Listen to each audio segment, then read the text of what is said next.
श्री शिवलीलामृत कथासार अध्याय 8 भद्रायू आख्यान. श्री गणेशाय नमः. शंभो महादेवा, तुम्ही मूर्तिमंत ब्रह्मानंद आहात. वेदांनाही वंदनीय आहात. तुम्ही भोळे चक्रवर्ती आहात. तुम्ही समस्त विश्वाला अंतर्बाह्य व्यापून आहात. शिवयोग्याच्या रूपाने तुम्हीच भद्रायूंना अगाध नीती शिकवलीत. मी तुम्हाला नमस्कार करतो.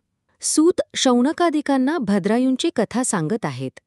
ते म्हणाले, श्रोतेहो, नीतिधर्माचा उपदेश केल्यानंतर ऋषभांनी भद्रायूंना शिवकवच शिकवले. ऋषभांनी सांगितल्याप्रमाणे भद्रायूंनी मृत्युंजय मंत्र म्हणून सर्वांगावर भस्म लावले. रुद्राक्षे धारण केली. शिवयोगी ऋषभांनी त्यांना एक उत्तम शंख दिला. त्या शंखाच्या नादाने शत्रू मूर्छित होतील असे सांगितले. ऋषभांनी भद्रायूंना त्रिभुवनात कोणाकडेही नाही व ज्याच्या दर्शनानेच शत्रू परास्त होतील असे एक लकलकीत खड्ग दिले.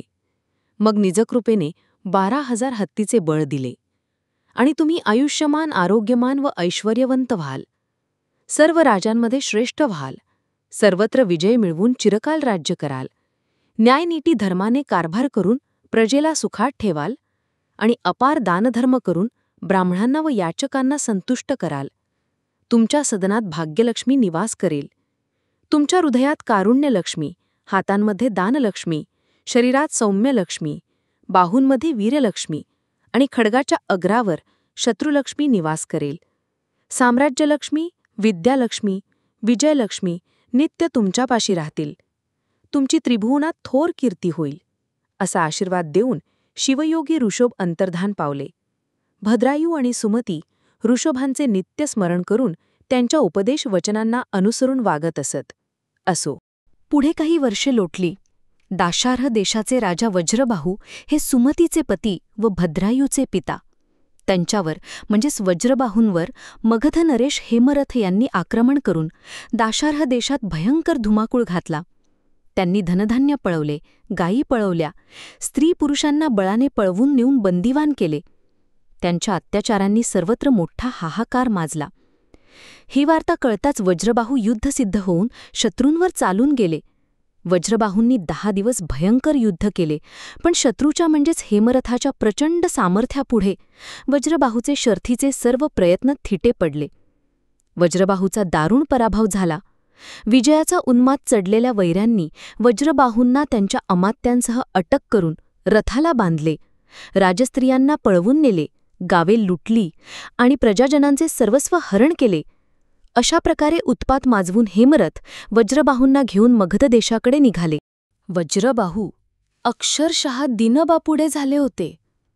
आपल्याला पुत्र नाही, बंधू नाही. अशा परिस्थितीत कोण आपला कैवार घेईल?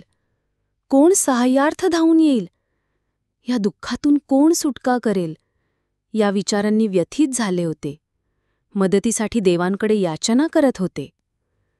वज्रबाहू राजाचा पराभव होऊन आपल्या दाशार्ह देशाची वाताहत झालेली आहे हे वृत्त कळताच भद्रायू चवताळून उठले. क्षात्र तेजाने तळपू लागले. त्यांनी श्रीगुरु वृषभांचे स्मरण केले, शिवकवच धारण केले, मृत्युंजय मंत्र म्हणून सर्वांगांना भस्म लावले, शंख घेतला व हाती खड्ग धारण केले. मग सुमतींना वंदन करून म्हणाले, मातोश्री, शत्रूंनी आपले राज्य हिरावून घेऊन माझ्या पिताजींना कैद केले आहे. मी भद्रायू, श्रीगुरूंचा दास, तुमचा पुत्र, आज अशी घोषणा करतो की मी तुमच्या आशीर्वचनाने रणांगणात पराक्रम दाखवून शत्रूंचा नाश करीन. ज्यांनी आपल्या देशाकडे वाकड्या दृष्टीने पाहिले त्या सर्व राजांना जिवंत धरून तुमच्या पायांशी आणीन. माझी यशोपताका उंच फडकावीन. मला युद्धाची अनुज्ञा द्या. सुमतींनी त्यांच्या डोक्यावरून प्रेमाने हात फिरवला, त्यांना औक्षण केले आणि यशस्वी भव असा आशीर्वाद दिला. भद्रायूंनी पद्माकरांचे पुत्र सुनई यांनाही बरोबर घेतले. मग गरुड जसा सर्पाचा मागोवा घेतो तसे ते दोघे कुमार शत्रूंच्या रुखाने निघाले. ते दोघे मित्र 2 सिंहासारखे किंवा लवकुशांसारखे शोभत होते. क्षणाचीही उसंत न घेता ते वेगाने पुढे जात होते. शत्रूंचे सैन्य पाहिल्यावर त्यांना क्रोध हावरला नाही. ते मोठाने गर्जना करून म्हणाले, चोरट्यांनो, पळता काय? थांबा. वज्रबाहूंना घेऊन जाणे इतके सोपे नाही. आम्ही अजून जिवंत आहोत आणि तुमचा समाचार घेण्यासाठीच आलो आहोत. आता भोगा आपल्या कर्माची फळे. आम्ही तुमचे हात, पाय, कान व नाकच छेदून टाकतो, तुमचे प्राणच घेतो." ते आव्हान ऐकून शत्रुपक्षातील वीर थबकले व मागे वळून पाहू लागले. त्यांना सूर्य व चंद्र, वसिष्ठ व विश्वामित्र, वासुकी व शेष, हरी व हर यांनी एकत्र यावे तसे ते दोघे पराक्रमी कुमार धावत येताना दिसले. भद्रायू आणि सुनय दोघांनीही त्यांच्यावर अविरत शरवृष्टी केली. गुरूंनी शिकवलेली एकापेक्षा एक भयंकर अस्त्रे त्यांच्यावर सोडली. त्यामुळे महाबलाढ्य योद्धेही जागीच खिळून राहिले. त्यांच्या अस्त्रांच्या भडीमारापुढे वैऱ्यांचे काहीच चालेना. त्या अस्त्रांनी शत्रुपक्षात भयंकर संहार घडवला. रणवाद्य कर्णकटू निनाद करू लागली. एकच गोंधळ माजला. जखमी वीरांच्या आरोळ्यांनी व अस्त्रांच्या आवाजांनी सगळीकडे एकच घबराट पसरली. शत्रू थी वसवण्यासाठी पळू लागले. तेव्हा भद्रायूंनी तो अद्भुत शंख वाजवला. त्याच्या नादाने सारे भूमंडळ हादरले. शत्रुवीर मूर्छित पडले.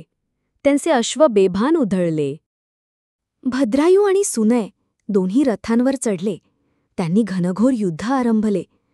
ही युद्धवार्ता कळताच भद्रायू आपले कैवारी आहेत या भावनेने वज्रबाहूचे पराभूत सैन्यही नव्या उत्साहाने धावत आले. त्यांना अद्भुत बळ चढले.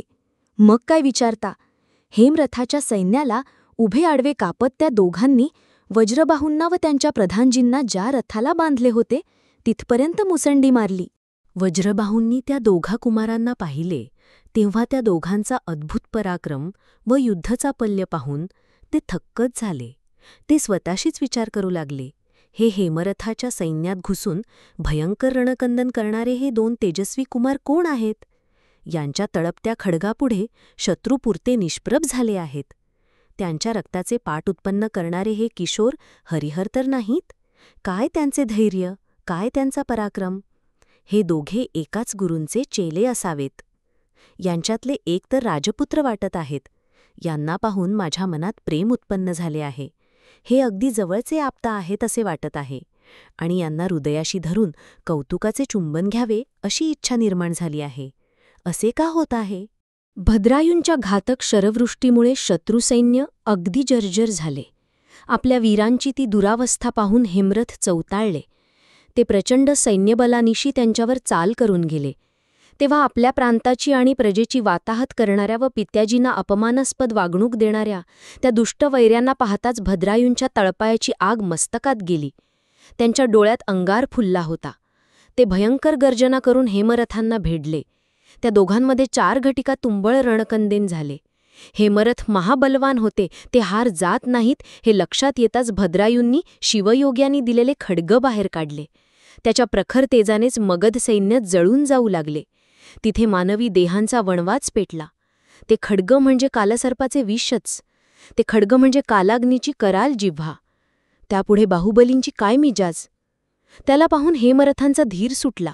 वज्रबाहू आणि त्यांच्या प्रधानांना तसेच टाकून ते उरल्यासुरल्या सैन्यासह पळून जाऊ लागले. तेव्हा भद्रायूंनी चपळाईने पाठलाग करून त्यांना पकडले.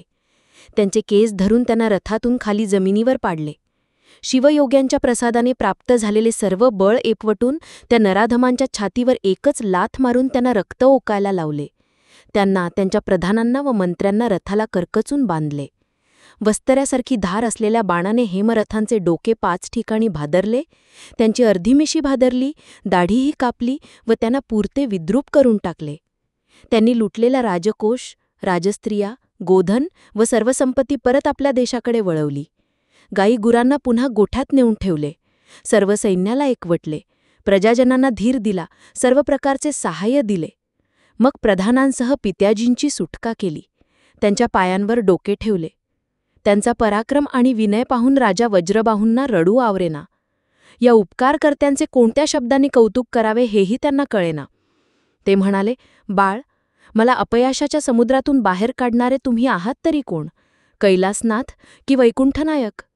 तुम्ही मला शत्रुरूपी वणव्यातून सुखरूप बाहेर काढलेत, म्हणून तुम्ही बालवेशाने आलेले देवेंद्रच आहात असे मला वाटते. भद्रायू काहीच बोलले नाहीत.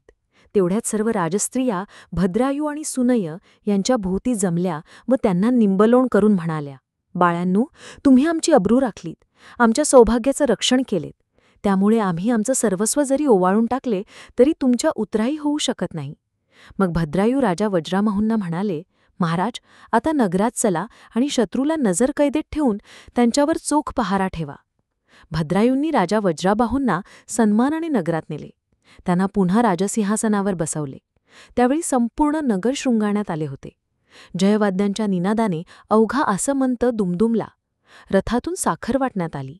प्रजाजन आपल्या राजाला भेटण्यासाठी राजप्रसादासमोर जमले. त्या प्रसंगी वज्रबाहू सद्गदित होऊन म्हणाले, प्रजाजन हो, ज्यांनी महासंकटात उडी घालून मला सोडवले, माझा कैवार घेऊन शत्रूंची 2 हात केले, त्यांचे पाय धरा. त्या उपकारकर्त्याचे आभार माना. भद्रायू म्हणाले, महाराज, आता मला अनुज्ञा द्या. मी 3 दिवसांनी परत येईन, तेव्हाच मी कोण आहे हे तुम्हाला कळेल. शत्रूला बंदीगृहात ठेवा. त्यानंतर सुनयांना बरोबर घेऊन ते रथातून निघून गेले आणि त्वरेने वैश्यनगरास आले.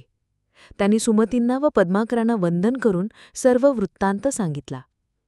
तो वृत्तांत ऐकून सुमती व पद्माकरांना खूपच आनंद झाला. सुमतींना आपल्या पुत्राचा खूपच अभिमान वाटला. सुमतींनी त्या दोघांची दृष्ट काढली, त्यांचे औक्षण केले. त्याच समयी शिवयोगी ऋषभ अचानक नैषद देशात प्रकट झाले. त्यांनी चित्रांगद व सीमंतिनी यांची भेट घेतली. त्यांना भद्रायूंच्या जन्मापासून ते आत्ताच्या पुरुषार्थापर्यंतचा सर्व वृत्तांत कथन केला व म्हणाले, तुमच्या कन्या कीर्ती मालिनी आता उपवर झाल्या आहेत. तुम्ही त्यांचा विवाह भद्रायूंशी करून देऊन त्यांना आपली जावई करून घ्या. ते ऐकून त्या दोघांना धन्य धन्य वाटले. त्यांनी वृषभांना वंदन केले, त्यांची पूजा केली व म्हणाले, योगेश्वर, तुमचे वचन आम्हाला प्रमाण आहे. आम्ही लगेच लग्नमुहूर्त काढतो. आपण नवरदेवांना घेऊन या. चित्रांगदांनी आपला दळभार वैश्यनगराकडे पाठवला. त्यांच्याकडून विवाहाचा संदेश मिळताच पद्माकर लागलीच तयारीला लागले. लग्नासंबंधी सर्व तयारी करून त्या आपल्या पत्नी, पुत्र, सुनय, सुमती, भद्रायू, आप्त, मित्र, प्रतिष्ठित नगरजन व सेवकवर्ग यांना बरोबर घेऊन वाजत गाजत नैषद नगरास गेले. चित्रांगदांनी स्वतः सामोरे जाऊन त्या सर्वांना मिरवणुकीने नगरात आणले. भद्रायूंना पाहून तेथील लोकांना खूपच आनंद झाला. त्यांनी कीर्ती मालिनीच्या भाग्याचे मनःपूर्वक कौतुक केले. त्या विवाहास चित्रांगदाच्या निमंत्रणावरून अनेक राजे उपस्थित होते. वज्रबाहूही सहपरिवार आले होते. भद्रायूंना पाहताच ते त्यांचे पाय धरण्यासाठी धावले, पण त्यांनी त्यांना वरचेवर धरले. परस्परांना आलिंगन देत त्या दोघांचेही कंठ दाटून आले होते. त्यांच्या डोळ्यातून अश्रुधारा वाहत होत्या. ते पाहून तिथे उपस्थित असलेले मान्यवरही अवाक झाले होते. वज्रबाहूंनी त्यांना विचारले, हे राजपुत्र, तुम्ही कोण आहात? कोणाचे पुत्र आहात? तुमचा देश कोणता? गोत्र कोणते? तुमचे गुरुवर्य कोण आहेत? तेव्हा भद्रायूंनी वज्रबाहू राजाला एकांतात नेले व म्हणाले, तात, मी तुमचाच पुत्र आहे. मी आणि माझ्या आई सुमती या दोघांच्या दुर्धर व्याधीला कंटाळून तुम्ही आमचा त्याग केलात, पण आमच्या अनंत जन्माची पुण्याई फळास आली म्हणा. शिवयोगी वृषभांच्या कृपादृष्टीने व त्यांनी दिलेल्या शिवोपासनेने आम्ही तरलो.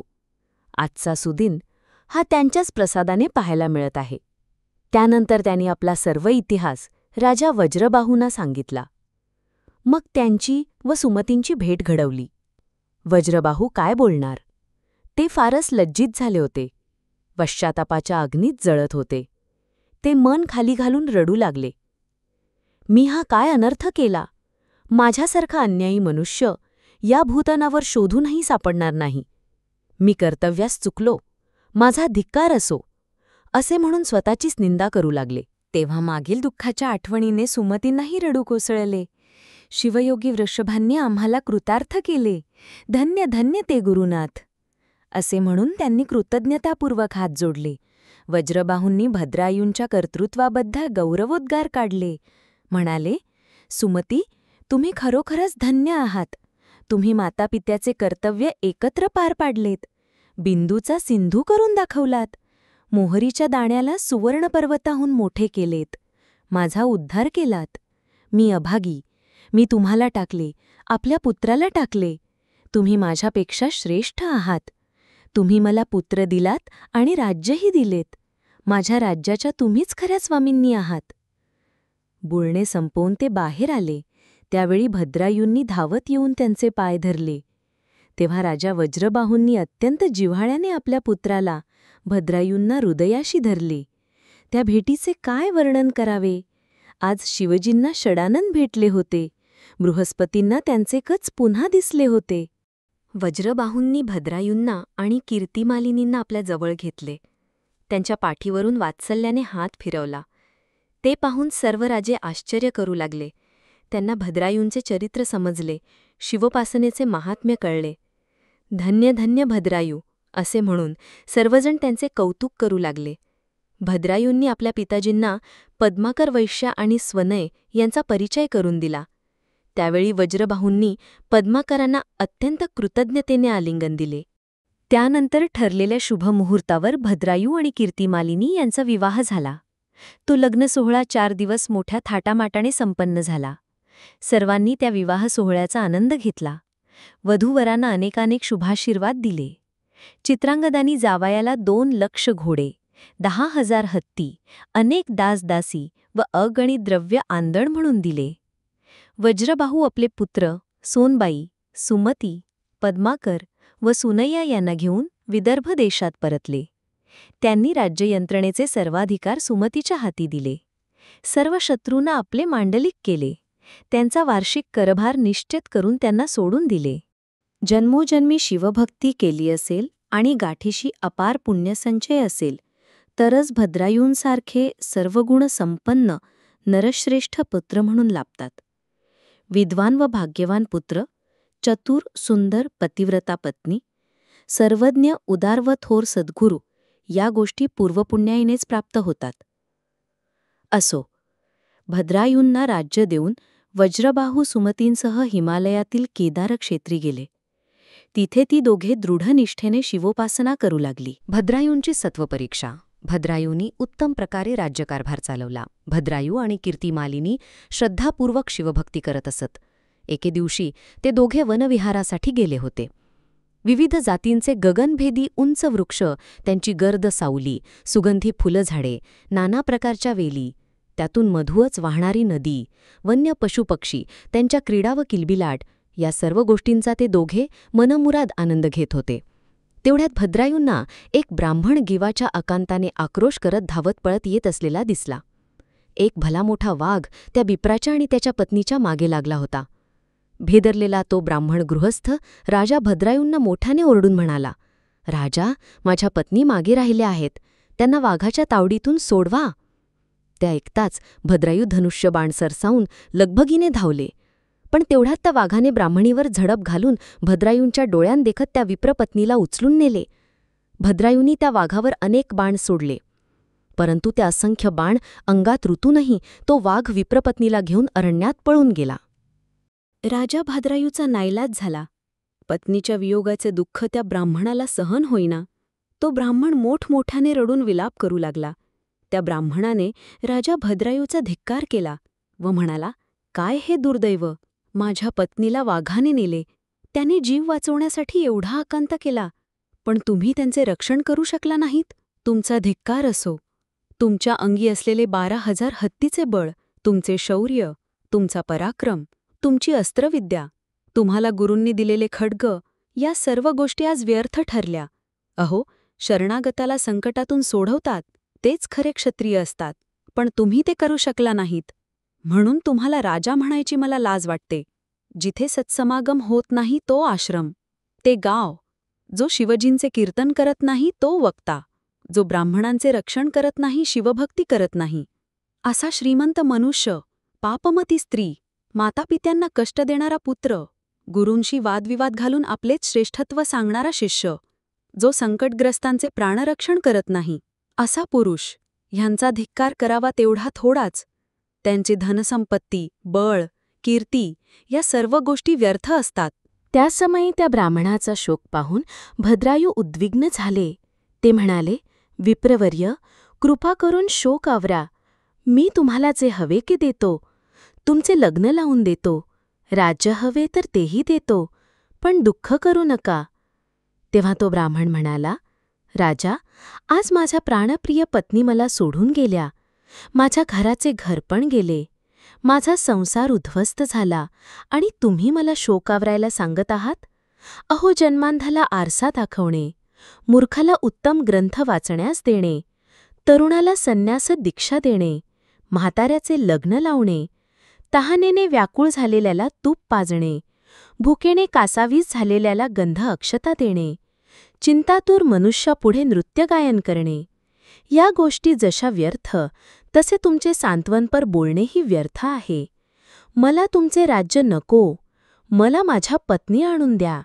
ते ऐकून राजा भद्रायू हतबल झाले.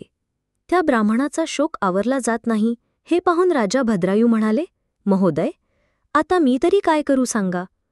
तुम्हाला भार्याच हवी असल्यास मी माझ्या पत्नीला दान म्हणून तुम्हाला देतो. तेव्हा त्या ब्राह्मणाने राजा भद्रायूचे सत्व पाहायचे ठरवले. तो ब्राह्मण म्हणाला, ठीक आहे, तुम्ही मला तुमच्या पत्नी म्हणजेच कीर्तिमालिनी दान म्हणून द्या.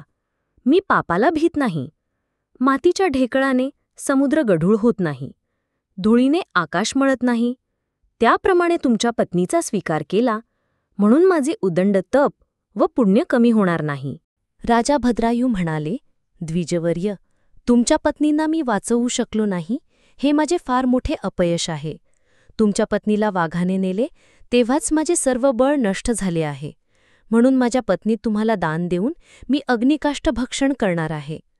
मग त्यांनी कीर्तिमालिनींना संकल्पपूर्वक दान दिले. हा दानविधी होताच ते ब्राह्मण गृहस्थ कीर्तिमालिनींसह अदृश्य झाले. भद्रायूंनी लाकडे रचून अग्नी प्रदीप्त केला.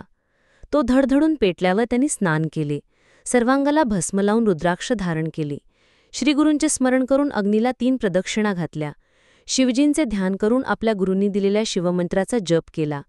त्यानंतर शिवप्रभूंचा जयजयकार करून, हे मदनांतका, हे भक्तांचा संसारबंध सोडवणाऱ्या शंभू महादेवा, मला सत्वर तुमच्या समीप न्या, अशी प्रार्थना करून ते अग्नीत उडी टाकण्यास सज्ज झाले.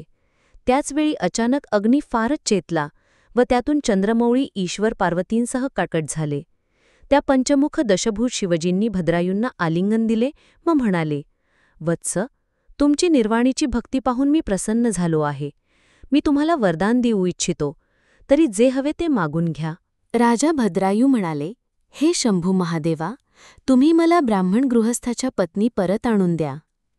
ते ऐकताच शिवजी हसून म्हणाले, अहो राजे, मीच ब्राह्मण, भवानी याच ब्राह्मणी. व्याघ्र रूपाने मीच त्यांना उचलून नेले होते. ती सर्व माझीच माया होती. तुमची भक्ती पाहून मी प्रसन्न झालो आहे आणि म्हणूनच भवानींसह मी तुम्हाला दर्शन दिले आहे. या घ्या तुमच्या पत्नी कीर्तिमालिनी. दुसऱ्याच क्षणी त्यांनी कीर्तिमालिनींना प्रकट केले.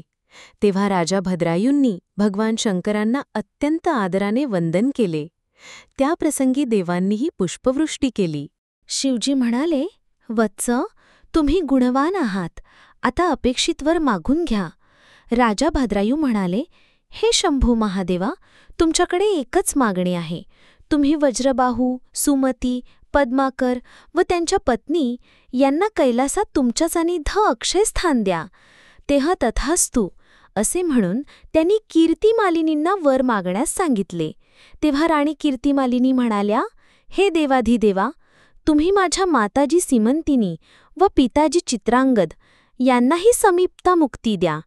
ते मान्य करून शंभू महादेव म्हणाले, माझे चित्त सदा माझ्या भक्तांकडे ओढ घेत असते. मी त्यांचे मनोरथ नेहमीच पुरवतो, त्यांचे कल्याण करतो. म्हणून तुम्ही दोघांनी जे मागितले आहे ते सर्व मी दिले आहे. वरदान देऊन भगवान शिवजी पार्वतींसह अंतर्धान पावले. भद्रायू व कीर्तिमालिनी आनंदाने नगरात परतली. भद्रायूंनी दीर्घकाळ उत्तम राज्य केले. त्यांना दिलेल्या वरदानातून शिवजींनी त्या दोघांचे मातापिता, पद्माकर वैश्य, त्यांच्या पत्नी व पुत्र सुनय या सर्वांना दिव्य विमानातून कैलासाला नेले. पुढे भद्रायू व कीर्तिमालिनी यांनाही नीच स्वरूपात विलीन करून घेतले. अशा प्रकारे शिवभक्तीने त्या सर्वांचा उद्धार झाला. फळश्रुती. हे भद्रायू आख्यान यशदायक व आयुष्य वाढवणारे आहे. हे श्रद्धेने ऐकले व प्रेमपूर्वक लिहिले तर विजय मिळतो, सर्व प्रकारे कल्याण होते. हे आख्यान जे सांगतात त्यांचा वादविवादात जय होतो. या अध्यायाच्या नित्यपठणाने धैर्य लाभते, यश मिळते व कीर्ती होते. भद्रायू आख्यानाचे पुण्यच वेगळे आहे. यातील पद्यरचना ही बिल्वदलेच आहेत. जी व्यक्ती ही बिल्वदले शिवजींना भावभक्तीने वाहतात, ती व्यक्ती या भवसागरातून सुखरूप तरून जातात. भद्रायू आख्यान म्हणजे कैलास पर्वत. जे याला पारायणरूपी प्रदक्षिणा घालतात, त्यांना उमानाथ भवबंधनातून मुक्त करतात, निष्पाप करतात. कवी श्रीधर म्हणतात, हे ब्रह्मानंद स्वरूप विश्वनाथा, तुम्ही परमसुखदायक आहात. तुम्ही कैलासनायक आहात. तुम्हीच भक्तांचे मनोरथ पुरवणारे कल्पतरू आहात. तुम्हीच गजासुराचा वध केलात. हे श्रीधराला वर देणाऱ्या प्रभू, तुम्ही वेदशास्त्रातही अगम्य आहात, अतर्क्य आहात. स्कंदपुराणात ब्रह्मोत्तर खंडात असलेल्या श्री शिवलीलामृत या महान ग्रंथाचा हा 8वा अध्याय अतिशय गोड आहे. सज्जनांनी याचे नित्य श्रवण पठण करावे. अध्याय 8वा समाप्त. श्री सांब सदाशिव अर्पणस्तु.